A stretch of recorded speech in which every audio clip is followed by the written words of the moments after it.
استخارہ کے خلاف عمل کرنا۔ استخارہ کے خلاف عمل کرنے کا کیا حکم ہے؟ اگر ایسا ہو گیا ہو تو کیا کریں؟ شیخ عبد الرحمن صاحب۔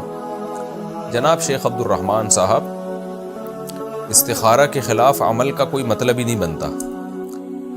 اصل میں استخارے کا جو کانسیپٹ ہے نا شریعت میں، قرآن و سنت میں، وہ کانسیپٹ نہیں ہے جو لوگوں میں مشہور ہے۔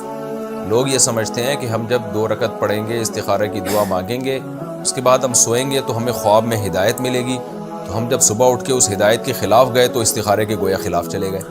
تو ایسا نہیں ہوتا۔ قرآن و سنت میں، حدیث میں جو استخارہ ہے، وہ استخارہ صرف اتنا ہے کہ 2 رکعت پڑھ کے آپ استخارے کی مخصوص دعا مانگیں، اور کرنا وہی ہے جو آپ کی سمجھ میں آئے۔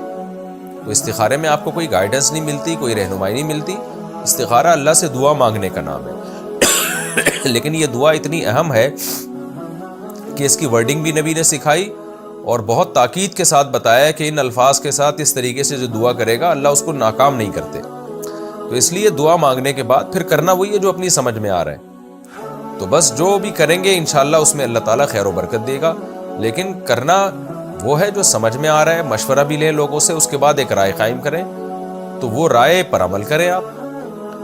تو اس میں استخارے کی مخالفت بھی نہیں ہو رہی، حمایت بھی نہیں ہو رہی، کیونکہ استخارہ کوئی بتا تھوڑی رہا ہے آپ کو کہ یہ کرنا ہے کہ نہیں کرنا۔ لوگ یہ سمجھتے ہیں کہ استخارہ اللہ سے مشورہ ہے، یہ بالکل غلط ہے۔ تو اللہ سے مشورہ نہیں ہے کہ اس کے خلاف نہیں جا سکتے آپ۔ تو جو سمجھ میں آ رہا ہے وہ کریں۔ ہاں سمجھ میں کچھ آ رہا ہے کر اس کے خلاف رہے ہیں تو یہ تو ویسے ہی بے وقوف ہونے کی علامت ہے کہ ایک آدمی کو سمجھ میں یہ آ رہا ہے کہ میں یہ کروں لیکن کر کچھ اور رہا ہے، تو یہ تو استخارہ نہ بھی ہو تو آپ کو نقصان ہوگا، کیونکہ جو چیز سمجھ میں آ رہی ہے، مشورہ کرنے کے بعد، لوگوں سے رائے لینے کے بعد ایک بات آپ کی سمجھ میں آ رہی ہے کہ مجھے یہ کام کر لینا چاہیے لیکن پھر بھی نہیں کر رہے، تو استخارہ کیا ہوا ہو یا نہیں کیا ہوا، دونوں صورتوں میں غلط ہو جائے گا نا۔ یہ انسان عقل مند وہی ہوتا ہے جو کہ اس کی جو سمجھ میں آ رہا ہوتا ہے وہ وہی کر رہا ہوتا ہے۔